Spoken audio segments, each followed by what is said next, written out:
Hi, everyone. Thank you for tuning in. Welcome to First Global's STEM Talk, an interview session that's part of the programming for the 2020 First Global Challenge, Connecting Communities. My name is Manisha Rajagutta, and I'll be moderating today's talk. One important part of community is having the opportunity to learn with each other and from each other. We're hosting a variety of sessions throughout the season with interesting and inspiring individuals involved in STEM fields so we can discuss together, answer questions together, and learn together. Joining us today for our first talk is someone many of you already know, Tim Dodds. He's a high school physics teacher who has been MC for the past 3 years of First Global Challenges. He's been involved from the start of First Global in 2017, so he's seen the organization grow to the level that it has in such a short time. Tim, despite your very public role, people don't actually know that much about you. There seem to be a lot of misconceptions and conspiracies floating around. Some think you're a professional announcer. Some think you're the one who founded First Global. So let's address some of that today by giving people a chance to learn more about you and your role in First Global. Yeah, well, thank you, Manisha. First off, I really appreciate the time today and to the entire First Global community, obviously.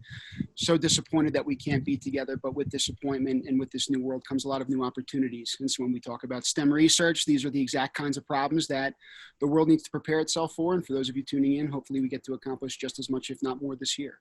So in terms of my role in First Global, despite those ridiculous rumors circulating around, and for those I apologize, I'm a little disappointed like professional athlete didn't show up somewhere because that's what I selfishly was hoping for. But no, my role in First Global has merely been as an MC, and I've been somebody on the sidelines watching it from its infancy grow into what it is today, and with the help of a lot of people, many of whom are on this call. And so there are countless people like me who are putting the work in to make this possible. But the founder, Dean Kamen, is obviously who got the ball rolling with all of this. And, you know, with a few select people who had an idea and a vision, really got the ball rolling and then got all of the community support that you see today. So no, I am not a professional announcer. I am a humble teacher. And frankly, I would say that I perform on a daily basis, but the work that we get to do with our students is very similar to the work that we do in First Global and in the First Global Challenge. And so for me, it's just an extension of what I already do, but certainly not a professional in any stretch of the imagination.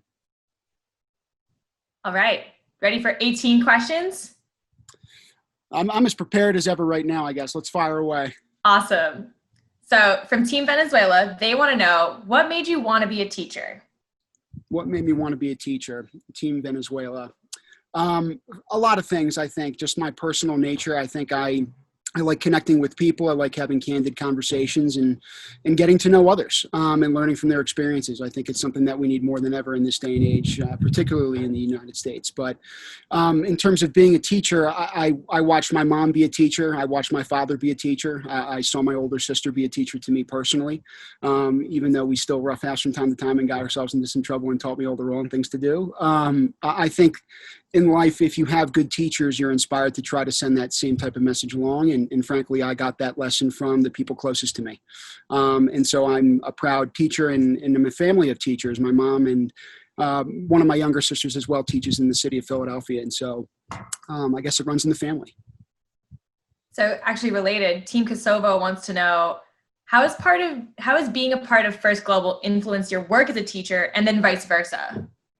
Well, I think when you're trying to get students seeing the bigger world, because oftentimes, regardless of what age you are, we as people tend to be pretty self-centered, and we only think about our problems. We only think about our world. And I think a large part of my work, even though I teach content in science, I think a large part of my work is getting my students to see that bigger world and to be a global thinker and to be an empathetic person and somebody who wants to connect with that bigger world. And so the work that I get to do in First Global every year and getting to meet all of these incredible, brilliant young minds, young and old, who are coming together for this one event, but who are doing this work all year, that's me as an educator living my own mission. I feel like it's practicing what I preach. And for me, just as a person, it's been a very rewarding opportunity, let alone, you know, in my own classroom and seeing it professionally.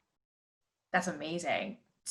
So Team Turkmenistan, they want to know, how do your students feel about your position as an MC for the First Global Challenge? Do they know? There are just so many things about Coach Dodds that you just don't know. And I like being a man of mystery personally. This past year, when we were obviously in the UAE, and Dubai was such a wonderful host for us, every year in Mexico City the year prior, I would provide links to my kids, and we have an online platform, and I'd say, hey, just a heads up. Part of the reason why I'm going to be missing school for the next week is because I'm going to be halfway across the world, announcing a robotics competition. They get pretty jacked up for it. And some of our students at our school obviously are involved in the first world and who are interested in STEM. And so it's a great opportunity for me to connect with certainly the kids who are actually interested in STEM. From my own school, but then also kind of show them a different side that they might not see on a daily basis, and for them to see that it's okay to extend yourself in a way that you might be initially uncomfortable or something you're not familiar with. I know Dean Kamen was so fixated at the beginning of this on making this such a competitive sport that it's recognized as the traditional types of sports. And I think being a part of that movement requires a lot of people trying this for the first time. And so I guess getting to show them that I can do that too as a full-grown adult in some way, shape, or form, hopefully gets that stone moving for them. Have you seen that impact in some of your students back in the States? It's been fun. I've had a conversation or two with some of my kids, again, who are involved in our first specific robotics kind of branch, so to speak, at our high school. And Tom Johnson, who I don't know if I've spoken enough about him as another person who's just been incredible to watch in his work. He was actually the team coach of Team USA in the first year that we did it in DC. And he's now at our school teaching and coaching and doing a fantastic job. And our team qualified for Worlds this year, and having conversations with those kids in particular, because they've been immersed in the world of FIRST for such a long time in their own way. And they in our school are doing a great job reaching out to other students who haven't had that kind of prior experience.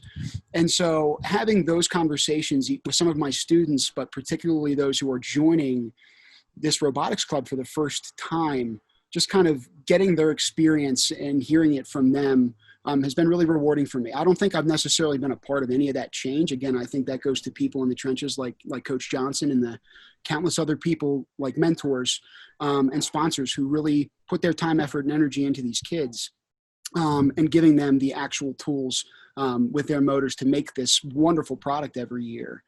It's been great for me to watch from the sidelines in my own way. That's amazing. I love to hear it. The next question comes from Team Spain. Okay. They want to know, do you think that being a part of the first global challenge has helped you improve as a person? And if so, how?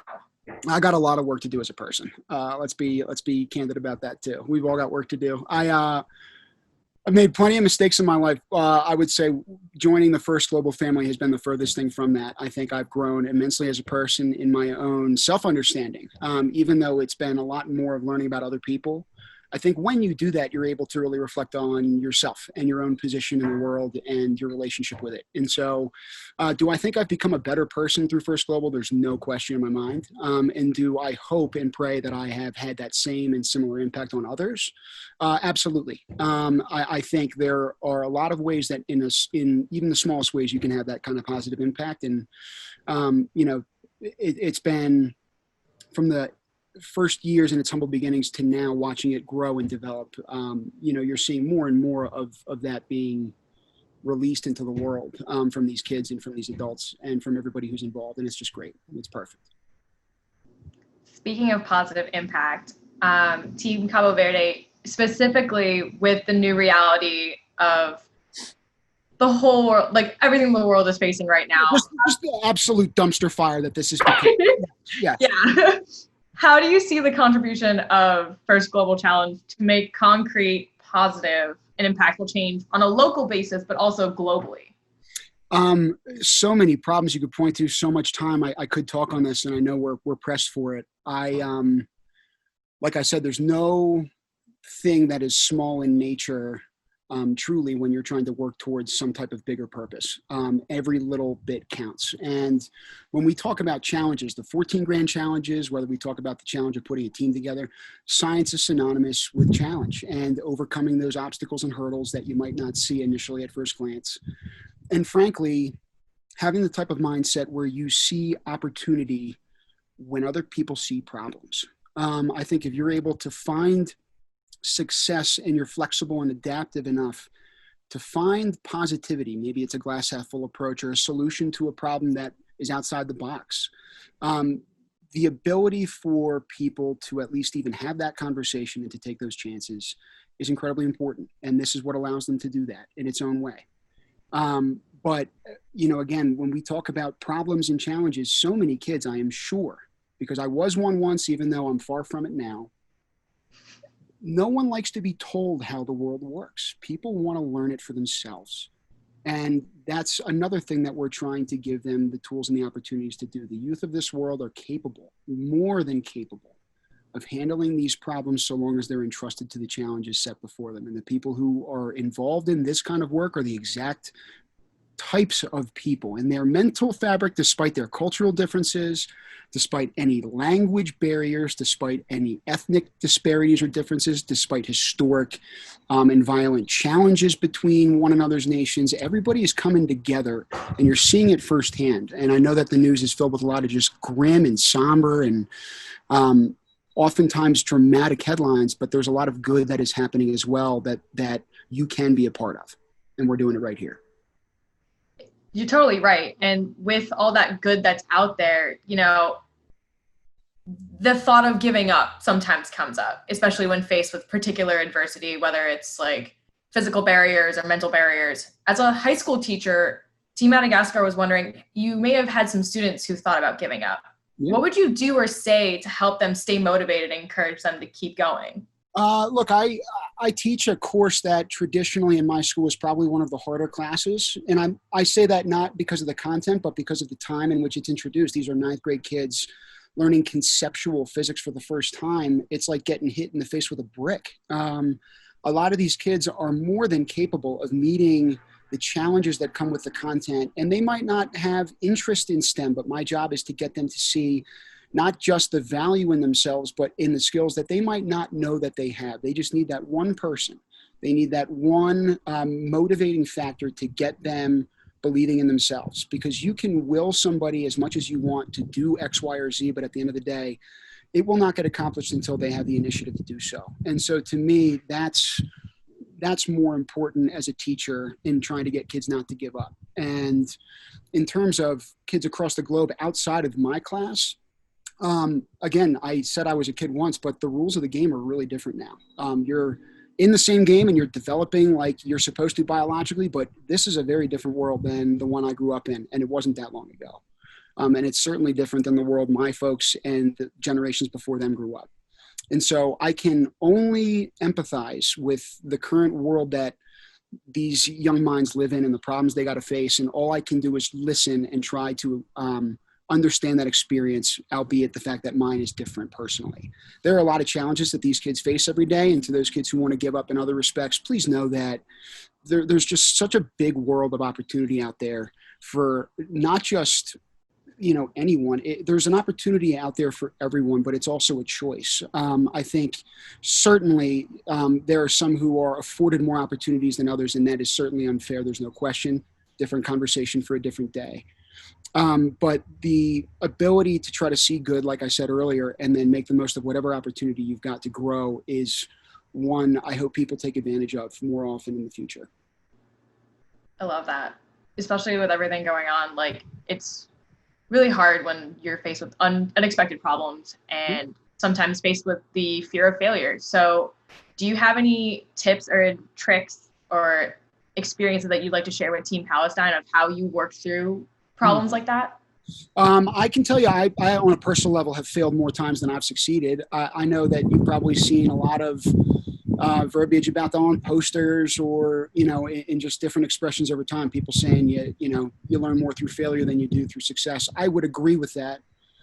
And I even heard one story once, which it had actually come, and I forget where the passage was from, but a rabbi was speaking about how a lobster could create a life lesson. I remember scratching my head thinking, how the hell do you make a growth lesson out of lobsters? But it made perfect sense, and I've used it every day with my kids that I've needed to. Lobsters, when they end up needing to grow and they molt and they burst through their shell, similar to some reptiles, the reason why they need to explode through that current shell is because they're uncomfortable. They need to be able to break through. And when they do that, their skin is very soft. They're very susceptible. They're very vulnerable. So when you grow, those opportunities come. but in their ability to carry on through that vulnerability, the shell intensifies and hardens, and then they're all of a sudden a big lobster, albeit one I want on my plate soon. But, to me, you can always grow through that type of failure, and I think that gives me the unique opportunity as a teacher to tell my kids that. I'm not ashamed about talking about those failures. And I would like to think that with those failures, I've done a lot of really good things too. But I think humility is very important, and focusing on our areas of growth is, I think, again, something that we all need to come to grips with now. This is the exact time, and I would argue it should have happened a while ago, for us to talk about how we need to grow. As a whole global community, as people, as even smaller communities, the time is now to do that. I definitely agree that short-term discomfort definitely leads to long-term growth, for sure. Yeah. Kind of switching gears back to First Global and how you're an MC for First Global. Mm-hmm. Can you tell Team Comoros what it's like to focus on following a match and reporting every aspect of it simultaneously? I don't know if it's an ability to focus or more just like get sidetracked and go on tangents and suck up time, because I just went off about a friggin' lobster for 45 seconds. I don't know where that came from. But it makes total sense, so it works. I guess it works. The conversation keeps going. I mean, it's not, even though you're commenting on the same game, every 2.5 minutes, it's not a challenge. I mean, the games are still exciting. There's still action all the time, even though it's the same categorical type of action from game to game. Like, the stories behind the teams are what this is about too. Like, there's that whole human element that people take out of this, and you could talk about that alone for hours on that. And so I think listening and talking at the same time is hard to do. I would argue that all of us need to listen more. I need to listen more, but it's one of those things where I feel like for whatever reason I'm able to multitask. And I think that actually comes from being a teacher. When you've got, 20 plus kids in your room, however many there are, that all need differentiated learning, that all need to get a point and learn in different ways, that's not an easy thing to do. And you got to be able to juggle a lot. And, I've got no sympathy for someone who's just going to complain about that. You either got to get with the system or get in the back and find somebody who can. So, I kind of enjoy that challenge, but it has been challenging. There have been times where I've been really frustrated, where I'm trying to hear what's actually happening and know that I can't just stop in the middle of a sentence. That would kind of just be a little awkward. So there are pros and cons to it, but I think also growing up with 4 sisters, I'm able to tune things out pretty well. So that helps as well. Can you tell Team St. Kitts and Nevis, what do you love most at First Global and why? I love the spirit behind it. People are just so enthusiastic about it. I didn't grow up in a world, frankly, where robotics was a thing. And I know that hopefully those types of experiences in community start getting smaller and smaller over time and more a thing of the past. But you just see this whole other world that you weren't exposed to before that thankfully is growing. And I hope that expectation holds. And just, again, the collective enthusiasm, whether it's you walking through the pits where the kids are getting the robots ready, whether they're actually on the camera and in the limelight, whether, they're even eating lunch and just like they want to have a conversation with you. Like, the people in the crew of First Global only had 10 minutes to eat lunch. And you know what? 9 minutes and 59 seconds of that 10 minutes at times is spent talking to other people just because they're so excited. And it's such an emotional thing for us. I think, honestly, that's what I've liked the most about it. And again, as a person, it's been a really rewarding experience for me getting to see that joy. It's just, you can't be around such people who are happy all the time and think anything bad about the world. It just is such a good and almost like positively infectious place to be. It just makes everything better. Given everything going on in the world, I definitely love the idea of how this team really brings that infectious positivity, as you said. Obviously, COVID's going to change a lot of things about our world. We're kind of entering a new normal of sorts. Can you offer any advice to Team Belize on the role of STEM after we start to, go back to normal, if you will? Yeah, I think that's a really good question from Team Belize. I think STEM is one of the only core academic subjects that really can fully prepare you for the future. I know history teachers will likely argue that you look at the past to learn about the present and to predict the future. Or, I would argue that, English teachers will, or any type of language teacher for that matter, will talk about, the beauty of language and, over time, how it's evolved and the relationships between humans that have allowed us to connect on that level. But, those are all important lessons. I think STEM, however, is one of the very few places you can actually concretely look to say, what are problems that exist now? What are solutions to those problems? What were some problems of the past? What did we do to solve them? What could be some problems of the future? And what could be some solutions to those problems out there? You could probably ask yourself the same question on all those subjects, so that's not to discredit them at all. But even looking at the types of jobs that are out there now that weren't there 5 years ago, I mean, the complexion of what is out there and what we know is just changing so rapidly that the only way you could really prepare yourself for that volatility and that unpredictability is by being in STEM. I look at, even in most impactful to me personally, the energy crisis and the water crisis. I look at some of those problems and say the only solutions to those are STEM-based solutions and scientifically based solutions that you can present to people as facts and as evidence. I think it's immensely important that more people get involved in that kind of work. So Team USA wonders, what are some of the daily challenges you face during your job as a physics teacher? Especially now, like, how are things with education being online? Yeah, it's all different. A lot of people, and it's so unfortunate, they look down on the teaching profession, at least culturally in the United States. And I just think you're never going to find more magnanimous people who are willing to devote themselves to others.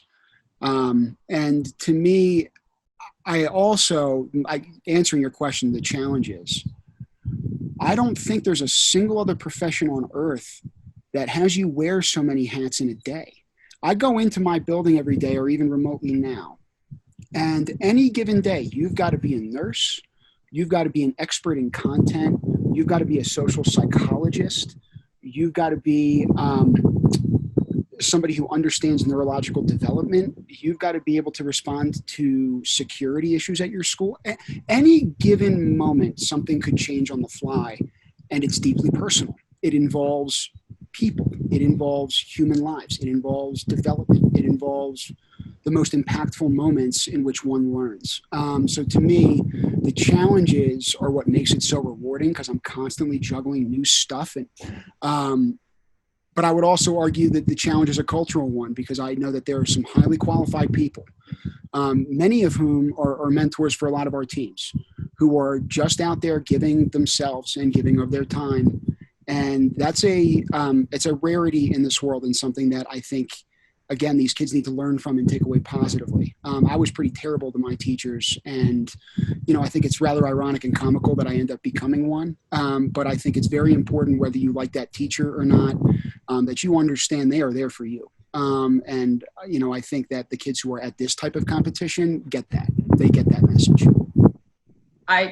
Honestly, I didn't even know half of the stuff that you have to deal with that. And I think, so underrated. You guys are so powerful for really shaping the future. And I have the utmost respect for what you do. Appreciate it. In terms of the global education system, do you have any opinions that you want to share with Team Sri Lanka of what could change? Yeah, I mean, look, Team Sri Lanka, Team Belize, Cabo Verde, you mentioned them earlier. These are just some of the many places around the world that lack the adequate access to education and the equity to unlock the potential that all these kids have. I think in terms of a global sense, and I personally think the U.S. needs to do a significantly better job with this in its own way, and it's a microcosm of the global problem. It is entirely in access to education. It is access to opportunities. It is access even to choice in what those opportunities might be. But there are, and again, part of what I pride myself in my work at a what I would consider wonderful academic institution, albeit one that really benefits from some opportunities that others don't get. It's very important for me to get them seeing that the rest of the world doesn't have the same straw to draw from. And I think that absolutely needs to change, but awareness of that is what comes as that first step. And I think we still have work to do in that regard.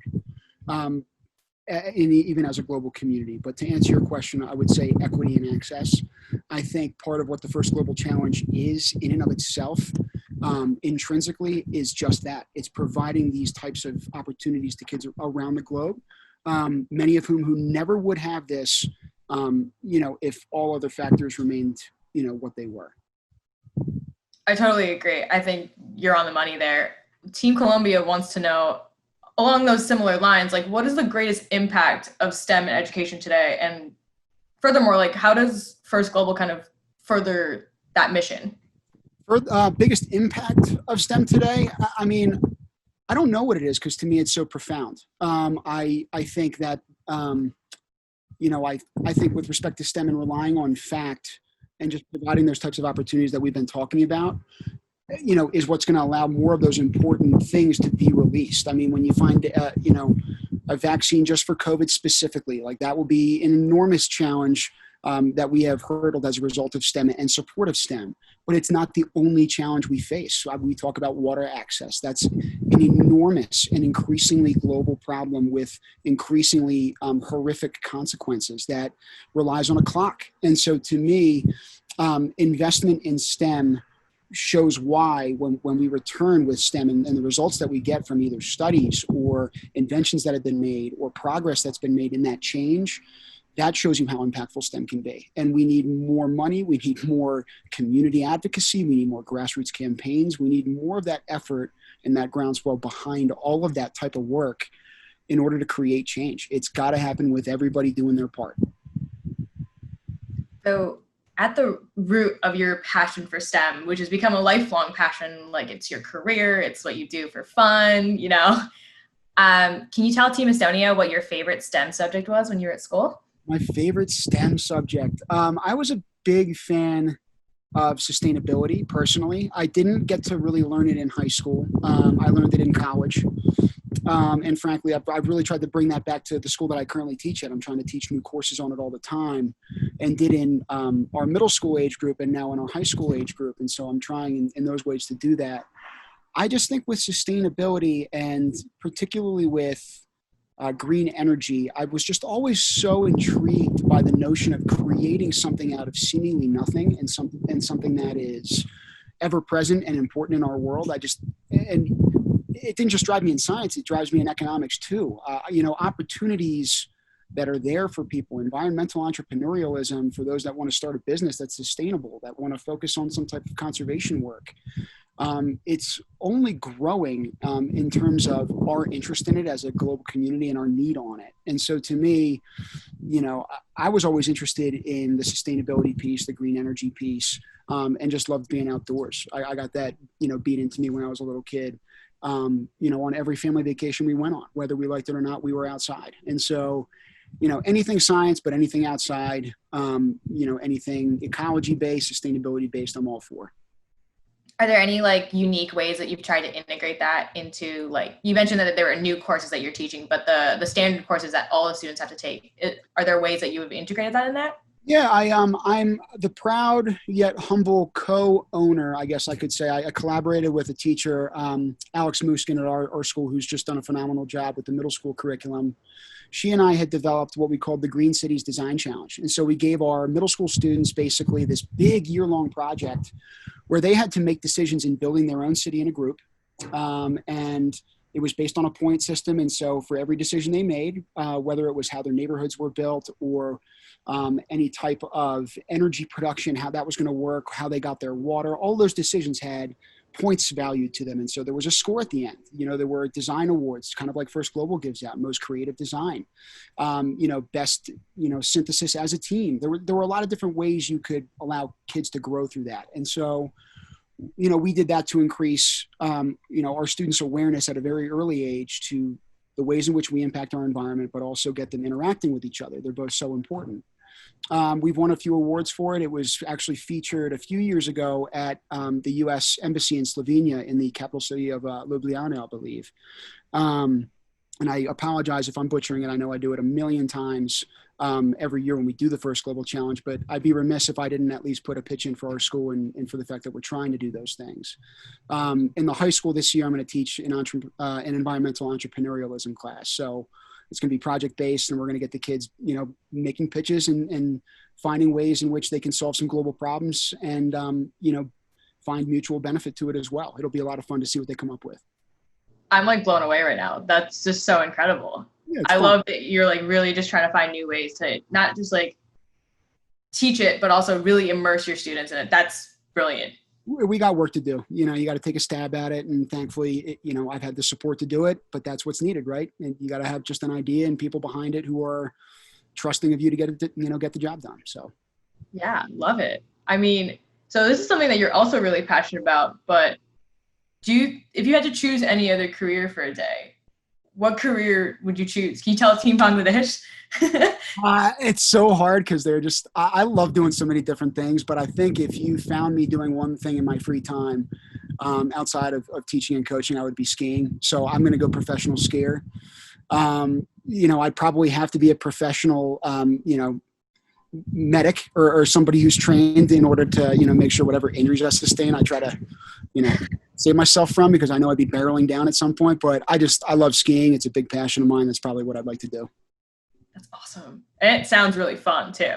Yeah. Look, I've gotten to share with teams like New Zealand when they were here the past couple of years. I've gotten to go heli-ski in the country of New Zealand, and I couldn't have found a better opportunity there. It was so much fun. And, talking to Team Chile about how I was so excited to travel down there to Patagonia and potentially do the same at some point. And it's just another way to connect with people. You learn about different places around the globe. And I know everyone's got their little thing on the side and there are worse vices, but skiing would be mine if I had one.